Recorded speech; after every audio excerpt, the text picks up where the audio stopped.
On Collecting Things by Stephen Leacock. Like most other men, I have from time to time been stricken with a desire to make collections of things. It began with postage stamps. I had a letter from a friend of mine who had gone out to South Africa. The letter had a three-cornered stamp on it. I thought as soon as I looked at it, that's the thing! Stamp collecting! I'll devote my life to it. I bought an album with accommodations for the stamps of all nations and began collecting right off. For 3 days the collection made wonderful progress. It contained 1 Cape of Good Hope stamp, 1 cent stamp, United States of America, 1 2-cent stamp, United States of America, 1 5-cent stamp, United States of America, 1 10-cent stamp, United States of America. After that, the collection came to a dead stop. For a while I used to talk about it rather airily and say that I had 1 or 2 rather valuable South African stamps, but presently I grew tired of even lying about it. Collecting coins is a thing that I attempted at intervals. Every time I am given an old halfpenny or a Mexican quarter, I get an idea that if a fellow made a point of holding on to rarities of that sort, he'd soon have quite a valuable collection. The first time that I tried it, I was full of enthusiasm, and before long my collection numbered quite a few articles of virtu. The items were as follows. Number 1. Ancient Roman coin, time of Caligula. This one, of course, was the gem of the whole lot. It was given me by a friend, and that was what started me collecting. Number 2. Small copper coin, value 1 cent, United States of America, apparently modern. Number 3.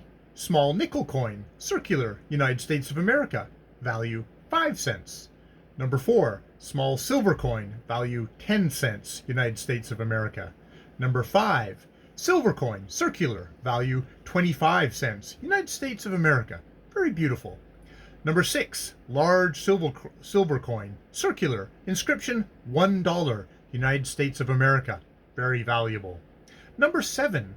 Ancient British copper coin, probably time of Caractacus, very dim, inscription Victoria de Gratis Regina, very valuable.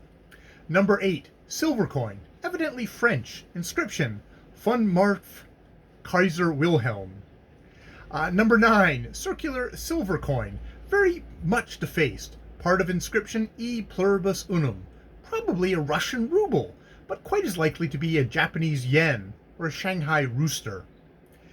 That's as far as the collection got. It lasted through most of the winter, and I was getting quite proud of it, but I took the coins downtown one evening to show a friend, and we spent number 3, number 4, number 5, number 6, and number 7 in buying a little dinner for 2. After dinner, I bought a yen's worth of cigars and traded the relic of Caligula for as many hot scotches as they cared to advance on it. After that, I felt reckless and put number 2 and number 8 into a children's hospital's poor box. I tried fossils next. I got 2 in 10 years. Then I quit.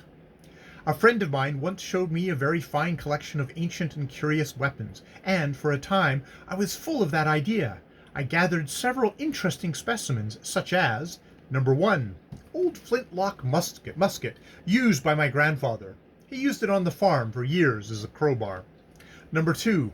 Old rawhide strap, used by my father. Number 3.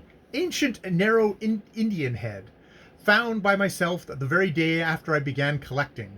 It resembles a 3-cornered stone. Number 4. Ancient Indian bow, found by myself behind a sawmill on the 2nd day of collecting. It resembles a straight stick of elm or oak. It is very interesting to think that this very weapon may have figured in some fierce scene of savage warfare. Number 5. Cannibal poniard, or straight-handled dagger of the South Sea Islands. It will give the reader almost a thrill of horror to learn about that this atrocious weapon, which I bought myself on the 3rd day of collecting, was actually exposed in a second-hand store as a family carving knife. In gazing at it, one cannot refrain from conjuring up the awful scenes it must have witnessed. I kept this collection for quite a long time, until, in the moment of infatuation, I presented it to a young lady as a betrothal present. The gift proved too ostentatious, and our relations subsequently ceased to be cordial. On the whole, I'm inclined to recommend the beginner to confine himself to collecting coins. At present, I myself am making a collection of American bills, time of Taft preferred, a pursuit I find most absorbing. That is On Collecting Things by Stephen Leacock.